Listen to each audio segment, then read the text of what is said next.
Welcome to the True Mindshifters channel. In this channel, we cover the topics of fear, shame, and guilt and share true stories from our own lives so that you don't feel alone and have some great support in overcoming your own challenges. Well, today we have a wonderful True Mindshifter partner here, Oak McCulloch. But we don't have Marina, so we hope that she is with us next time and look forward to her wonderful insights and questions that she always brings to our stories and our sessions together. So Yeah. for now, you have me and Oak. Yeah. Hi. And it's funny because you just said that. And Marina probably challenges me more than anybody else. You know, not challenges me in a bad way, but makes me actually and think through the things that she's asking. I mean, she has some great questions. Yes, she I does. hope, I And hope she's I hope she's feeling better. yes, thank you. I hope so too. And she does get you thinking. And part of why she asks such great questions is I think for so long, and what became the impetus really for this channel is her own realizations that she would follow what people had said. She subscribed to a program.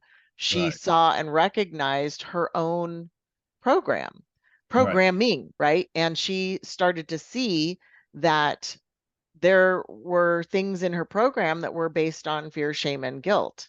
And by the way, if you like this topic, please like, subscribe, and share with others to Yeah. help reach other people because we're all going through very similar challenges. We don't need to do it alone. Oh, So, absolutely.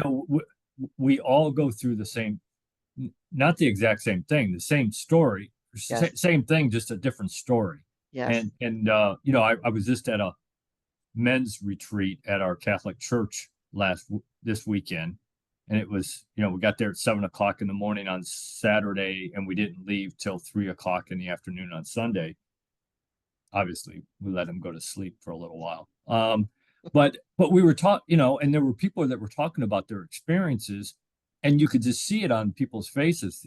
They didn't go through that exact same thing, but they went through something similar. We all have the same experiences, a lot of the same experiences. The storyline might be a little bit different, but the experiences are the same.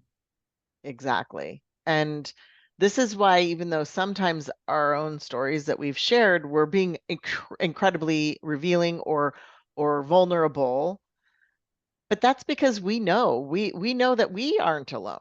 We No. help other people not feel alone. But that's because we've lived long enough to know that if you do have the fortune of living a longer life, then you will experience disappointment, pain, shame, Yeah. failure, things that make you afraid, and all the nuances of life that sometimes don't feel so great. But what I, Yeah. I appreciate But, about but what you, we all make it through it. yes, We have made it through it, we which have is made it through it. so we can help other people realize they can make it through it as well. Yes, you can make it through it. And there's a lot that we've been through individually, uh, as team members, as groups of people, as like in all dimensions. Who's your we? Yeah. Um, there's you, me, Marina, then there's our families, our communities. Yeah. We are all with other people who've through something, who've been through something. And That's right.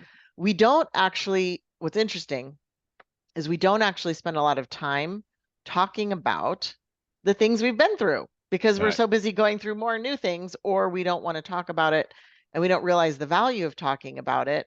Um, but this is how we've learned. As long as we've been alive, we've learned through each other's stories and examples. Right. And this is, again, being true to what we're about.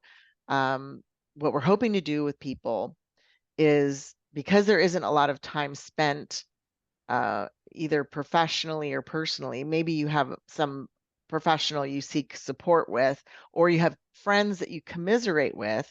But what I appreciate about what you mentioned, Oak, earlier is how Marina really pushes questions She doesn't take things for granted. And I just want to echo that that's helped me grow as a friend to her. Yeah. It's helped me become more self-aware because when you have someone that sort of pushes the envelope with you or makes you answer why you say what you say, And why you feel the way you feel. right? That is huge. A, they're paying attention. Yeah. Okay. B, and you only pay attention to things you care about. Let's be honest. Yeah. Okay. Absolutely. So the fact that she's paying attention enough to ask a pointed question shows how she cares. Yeah. And You know, I, and yeah, I picked that up right away. I mean, she did it to me right away. So obviously, I mean, she saw something in me. I don't know what it was. Just like my wife, I don't know why she stayed with me for 37 years, um, but I felt it right away, and I think that's part of that authenticity that is so important for friendships, for leaders, for lots of different occasions. I think that the people we trust the most are the people who are most authentic.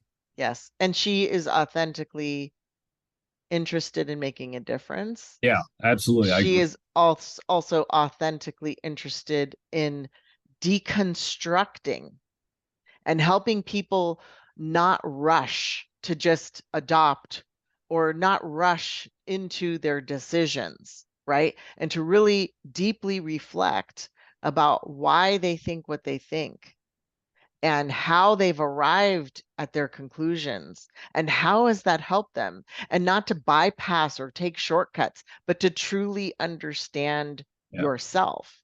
So I adore her. I appreciate her. It doesn't always feel easy or No, it's not comfortable. always fun. No, My, it's not my always. wife, my wife taught me that many years ago, and it it made me feel uncomfortable at first. But now, anytime I say something, I have an opinion. She says, "So, how did you come to that opinion? What were the things that you considered to come to that opinion?"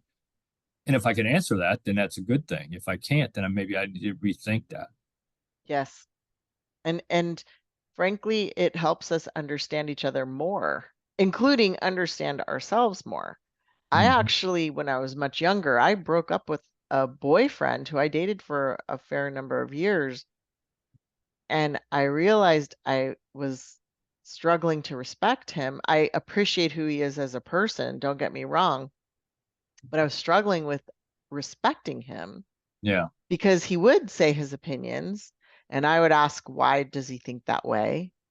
And he wouldn't have an answer. yeah, And he because had some pretty out there opinions, and I yeah, wanted, but it was also me, like I said with Marina, she wants to understand, right? yeah, Just like I wanted to understand. That's how we get to know each other, that's is right. to understand not just what you think, but why you think it.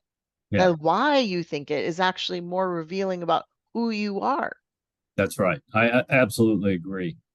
Yeah, and I can see I don't have a whole lot of good light. I'm in a hotel room tonight, so Doesn't I'm matter. not in my normal place, but we'll make this happen. Yes, and I appreciate you thinking about that, but the truth is I think one of the things we've agreed to is we're not trying to be perfect.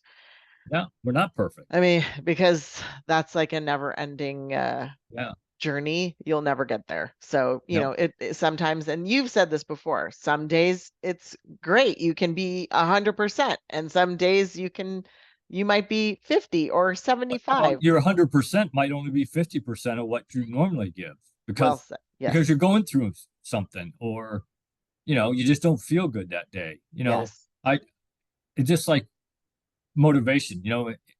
In fantasy land, we all wake up every day and we're motivated. Hmm. That's not the real world. Sorry. You Yes. know, there's days you're going to wake up and you're just not motivated. So, we just have to we have to realize that we're not perfect. We're never going to be perfect, and we just have to deal with it and figure out how to deal with it as a person. Exactly. Exactly. So, and what better way to, again, help people understand something than to just be that? So, Yeah. thank you for your authenticity and your transparency, your vulnerability. as we jump in. And Yeah. today I thought we would talk a little bit more about the topic near and dear to both of our hearts professionally, and that is the topic of leadership and the Right. topic of leadership as it pertains to fear, shame, and guilt, and acknowledging that leadership isn't just at work.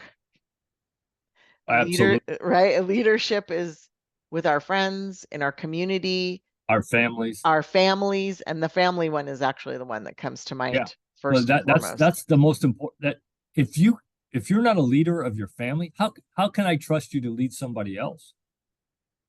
I mean that it has to start there. You have to be a leader of yourself. That's motivation, self-discipline.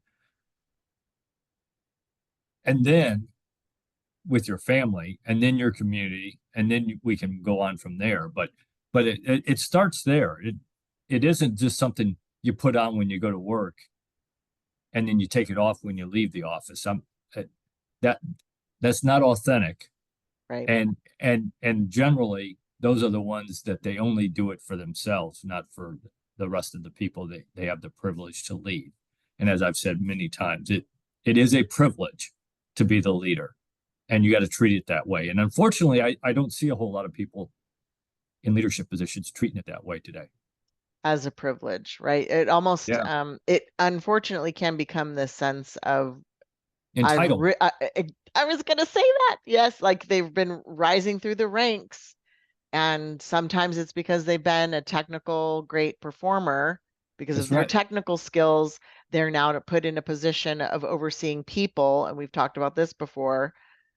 Hard skills, soft skills defined by the military. Hard skills are the technical things that had to do with machinery in the back in the day, Right. and the soft skills were considered, right? Were soft, right? The Yeah. flesh, the C- humans. Communication, empathy, all those things that make a good leader a good leader. And Yes. you still got to have the technical skill. You still got to learn that and be proficient at it.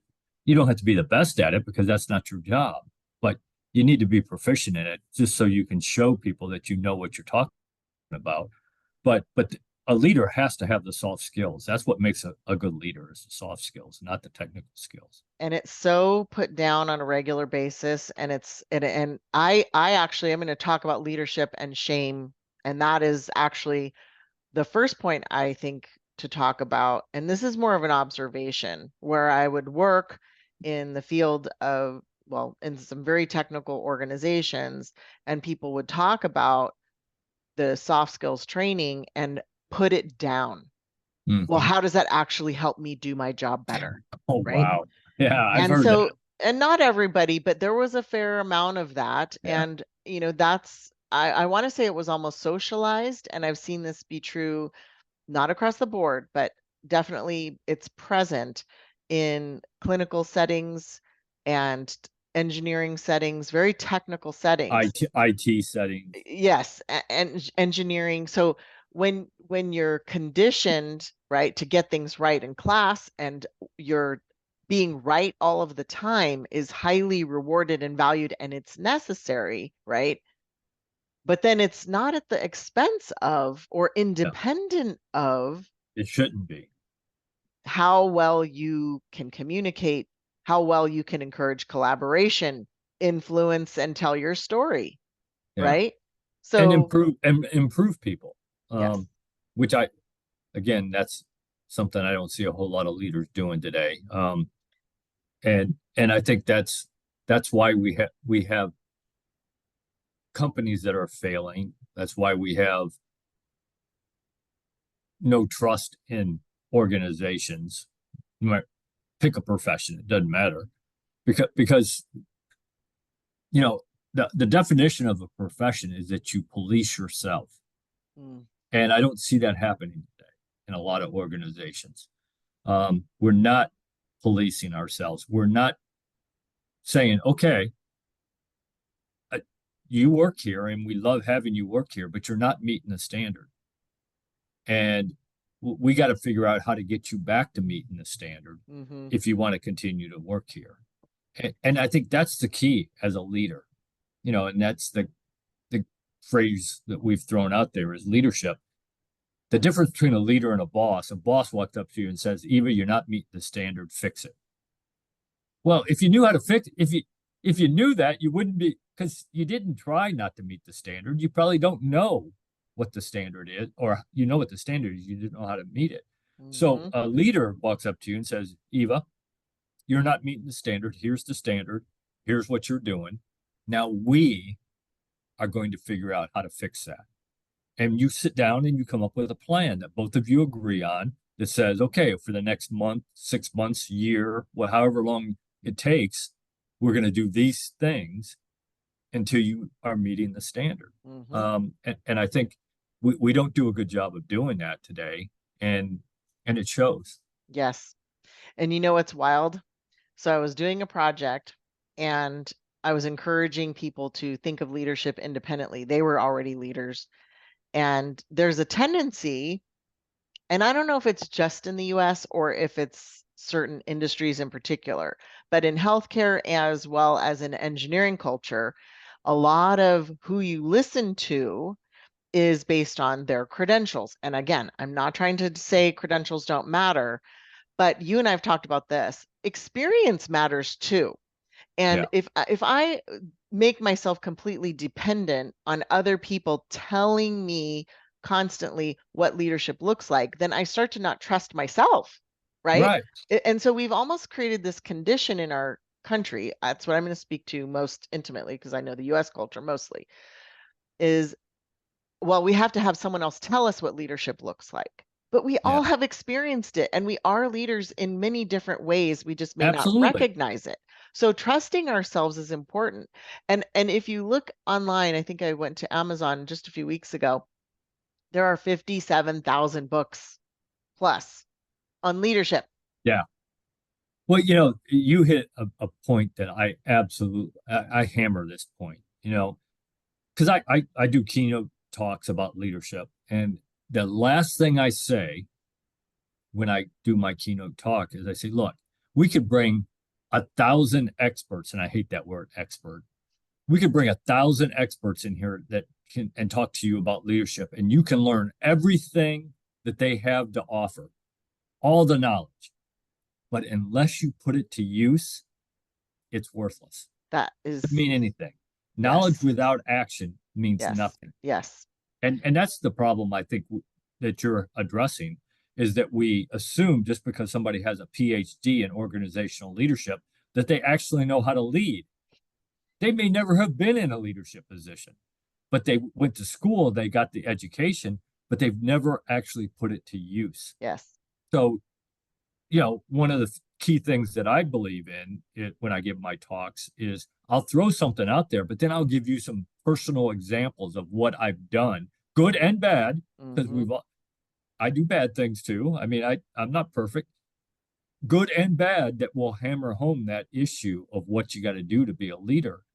And the good things, if you want to emulate that, good. If the bad things, avoid those things. And I, Hmm. I, I really emphasize that you can learn just as much from a bad leader as you can from a good leader. Yes. You learn what not to do.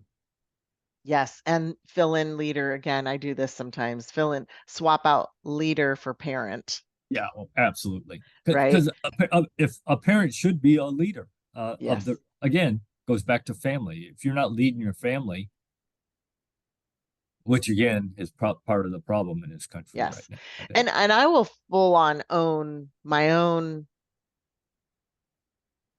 shortcomings as a parent. Oh, we And all that do. right. And I failed in many ways with how I would try to solve problems or how Yeah, I would expect the kids to be able to do certain things at certain ages. And it was like, oh, that wasn't good. Now that I'm older and I'm still raising children, um, I God am, bless you. thank you. I'm much better with the fourth and fifth than the first three. And Yeah, so the well, first three became my teachers, that's right. but I had to recognize, gosh, that wasn't really the best move, right? Right. Like, You had and to with be one, honest with yourself. yes, and with one child, the moves are totally different. So that's the other Yeah, part about being a parent that is complex. But you could say the same thing about being a leader. Not every absolutely. direct report is going to be the same, Absolutely. right? Not the same. And And when you start to find yourself as a leader becoming frustrated, just like a parent can become frustrated, and your voice starts to get irritated, and you're yeah, starting to come out with your fear, shame, guilt yep, guns ablazing, more that's just, directive. yes, the barking and the shortness of it and the frustration, or even in some cases I've seen this in organizational settings. I haven't seen this as much in our home with kids, but when there's been name calling or putting down with labels, Yeah, um, that's shame, right? And yeah, so part of that comes from, I believe, a leader being afraid of failing, and a leader maybe not being as good in setting vision and yeah. expectations with their people, right? So Oak, maybe can you talk a little bit more about what you, because you have a wonderful book, and in that book you have 10 incredible actions leaders can take to really become their best leader. And I'm wondering, take us through, if you were using like your actions as antidotes, right? So imagine a leader, they're really stressed, people aren't following along, Yeah. and they're getting frustrated. The people aren't doing or living up to their expectations. What Yeah. would you So, advise so, them to so, do? and I was just talking about this with a company in Orlando that had me come out and talk to their leaders. And I brought this subject up because again, and I may have said this before on a show, and if I did, I'm sorry, but leadership is on a scale. On this end of the scale, you have that authoritarian, micromanaging, do it exactly as I tell you to do it person. And nobody likes to work for that person. That is horrible. We've all worked for that person, and it is not fun. And on this end of the scale, you have chaos and Attila the Hun, controlled chaos. And I had a boss who retired I think he retired a 3-star general, and he said, "Oak, you want to be as far down that road toward chaos as you feel comfortable being." He said, because that's where creativity happens. He Mm, said, on this end of the scale, nobody's going to do anything until you tell them what to do, when to do it, how to do it. Because they know if they do it and they do it wrong, you're going to bite their head off. Over here, you're going to get creativity. You're going to use other people's skills, other people's knowledge, other people's abilities. He said, and this is the way you get there. And I think this is the problem that we have with leaders who get frustrated because somebody's not meeting the standard. First of all, they probably didn't train them to that standard. So the first thing you have to do is build the culture of your organization so that you know that when they make decisions and you're not there, they're going to make decisions that you would agree with that fit inside the culture of your organization.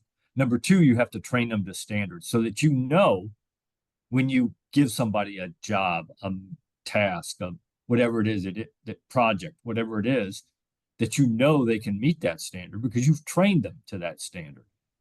Number three, you have to give them people, the resources, people, money, time, whatever it is they need to make that happen.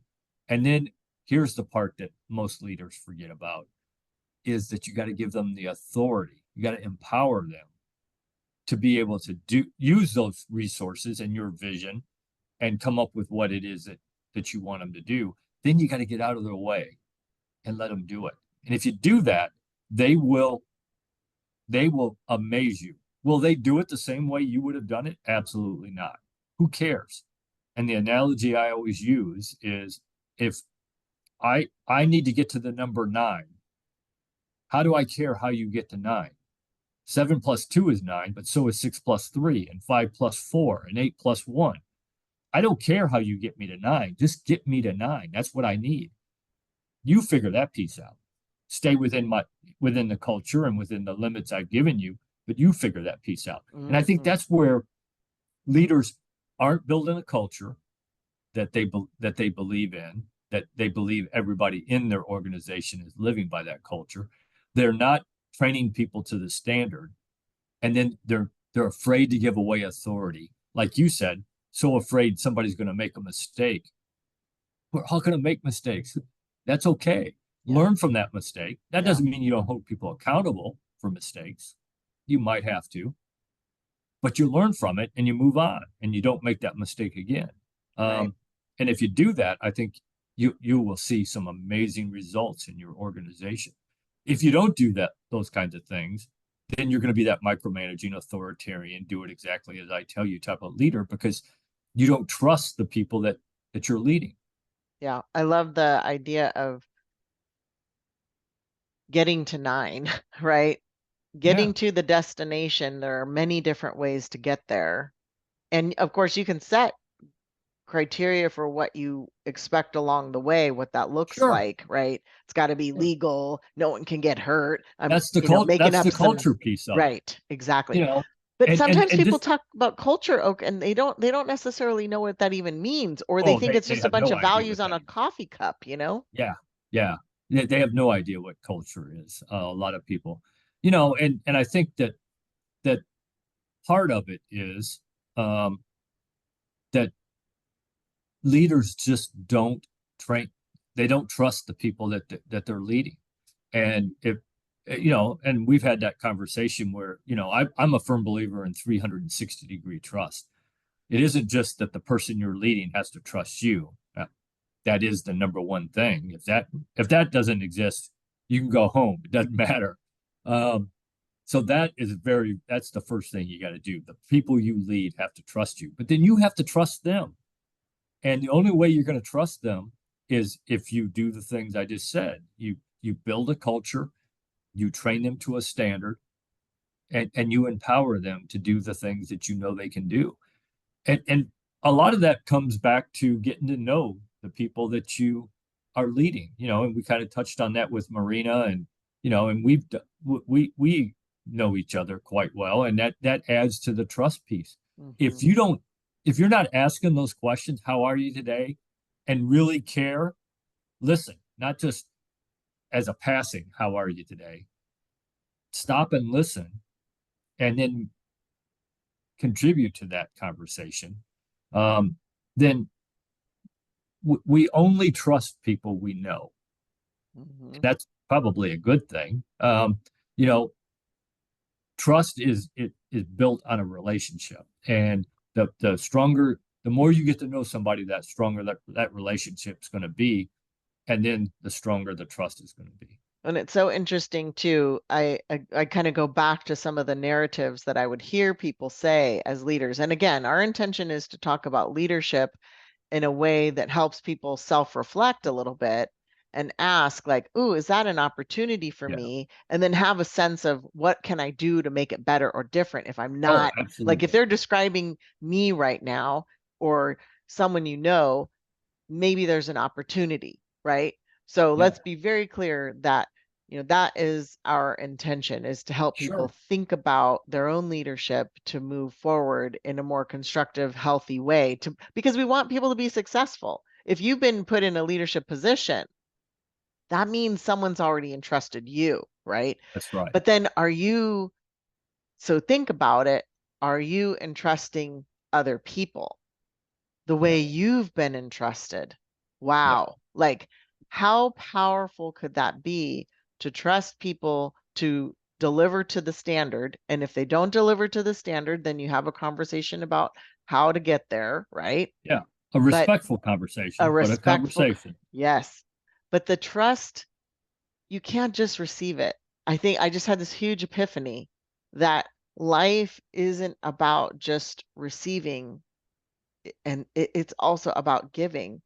So, Yes. like, once you receive it, then give it to other people, That's right? right. That there's like this balance, not of give and take, but, receiving and giving.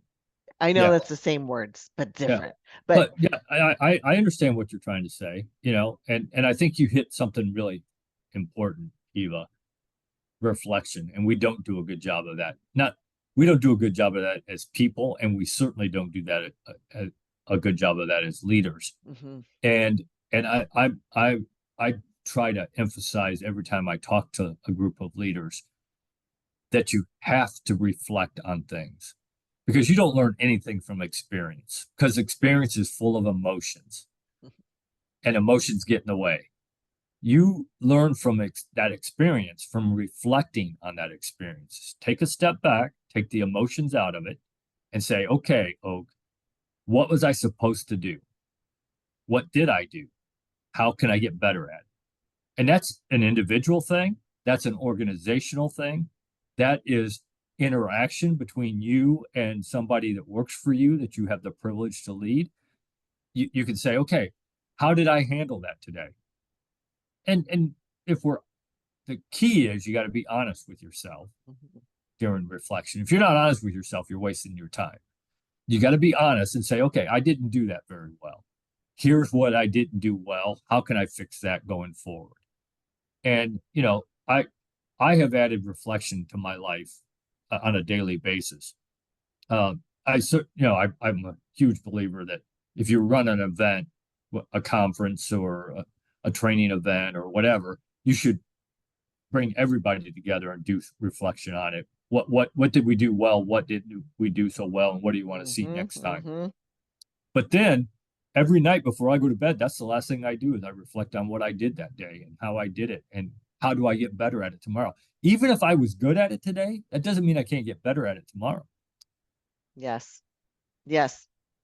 And I invite the question, and I've been, really thinking a lot about that dynamic of, okay, are we self-reflecting?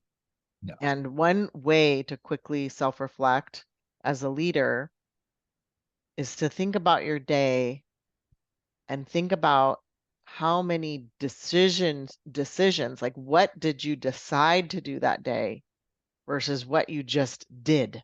Yeah. Because there's a difference of, am I reacting or am I deciding? Yeah. And I've noticed that in my own life, from family, job, parenting, you name it, when I make a decision, and Oak and I have talked about this before, when I make a decision, it's like real deal business. It Right. happens, right? You've But you, if you've I'm, thought it through, you've thought Mhm, about the consequences and mhm, mhm. But if I'm just knee jerk reacting through my day, it's a totally different day. And yeah, I also think, because of my own parenting, and in some cases work too, where there have been challenges where I've been more emotional than rational. And again, we're emotional, we're going to be emotional. But if I can look back and go, okay, was I reacting? And I call it the not great first response.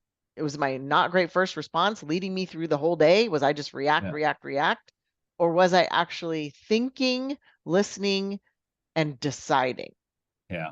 So those are the ways I think That's of great. Yeah. reflection. And you know who taught me that was again my wife.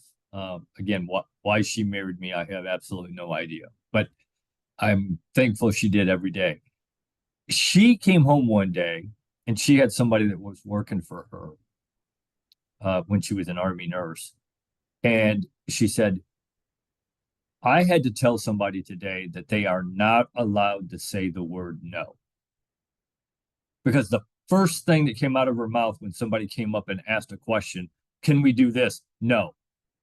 And she said, you're not allowed to say no anymore without coming and talking to me, and we'll sit down and we'll figure out, can we really do that?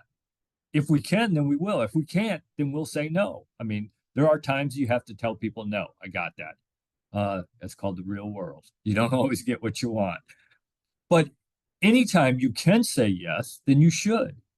And if you sit down and really make a decision, then you can figure out, can I really say yes or no? If you're just reacting, the first reaction is no, because we're lazy, we don't want to do the extra work. We whatever reason, that first reaction for a lot of people is no. And what a great concept. And so I really made a conscious effort to never immediately tell somebody no. I'd always say, let me think about it for a day or two and I'll get back to you. And then I would actually, I'd think about it myself. I'd bounce it off my bosses. I'd bounce it off Kel. Bounce it off of whoever I thought could give me some good insight. And then in the end, I got to make that decision. Mhm. I am the leader. I got to make that decision. But how much better a decision can you make if you actually go through the process of trying to gather some information and taking some emotion out of it? Um, Again, like you said, we're human. We all have emotions, and sometimes it's hard to turn them off. But if you just take that step back and say, let me think about it for a day, then you got time to take the emotion out of it and really think about it. Yeah, absolutely. And if people aren't able to take too much time, initially it might take more time to become more self-aware. Um, but we have our True Mind Shifters change framework, which helps you think about like if you are reacting and you need to think about it more. We'll put a link in our description to the framework, but it's a very helpful process and it might take some time. But as you start with self reflection and some truth about, hey, I'm doing this thing. It's not the best leadership style or parenting style. It's time for me to do something about it. And being honest and seeing yourself the way you really are is one of the first steps to moving towards being better. Yeah, And and we've all done it. We've all had to figure out, ways to get better. absolutely. And I'll throw out there for your audience because it helps me. It has helped me for many years. Is to keep a journal Mm, um, where I write down the decisions I made and the results, and so I can look back on them and say, okay, yeah, that I got good results from that because I actually stopped and thought about it. That was a reaction, and look what happened. Um, so I've always, for many years, I've kept every time I make a decision, I write it down, and then I'll go back and write down what happened, the consequence of that decision, because every decision you make has a consequence. yes. Sorry, good or bad, every Yes. decision you make has a consequence. My dad beat that into me. Yeah, look, son, I don't care what decision you make, it has a consequence. And you got to get to the point in your life where you're thinking about the decision you're making so that the majority of the time you get good consequences. But we're never always going to get good consequences. I'm sorry. That's not life. But you ought to get to the point in your life where the majority of your decisions give you good consequences. And until you get there, your life's going to be pretty tough. Yes. Well, I'm so grateful for the opportunity to talk a little bit more about leadership, shame, fear, and guilt, and, the idea that we can slow down in the moment, possibly. It might take time, it might take writing, and then over time you'll see yourself improve with these Yeah. concepts that Oak has shared and that Marina and I have posted on the YouTube channel. So we hope that this is helpful, that these are just reminders and invitation for you to step into your best self each day a little bit more, not Yeah. to be perfect, but just to be the best leader that you can be the best parent that you can be. The best person you can be. Yeah. Yes. Yes. Matthew Kelly in the Catholic Church, he came up with the line, be the best version of yourself. And that's all we can do. Try to be the best version of ourselves. We fall short. But I think that, along those lines that you're talking about, I think you got to understand that it's a conscious decision to want to be better. It doesn't just happen. You have to consciously decide, okay, I want to be better. I want to be a better person. I want to be a better friend. I want to be a better leader. I want to be whatever you're doing. If you want to get better at it, you got to make a conscious decision to do that. Yes. And a happier person. That can be it could be that you want to be a happier person, whatever Yeah. it is.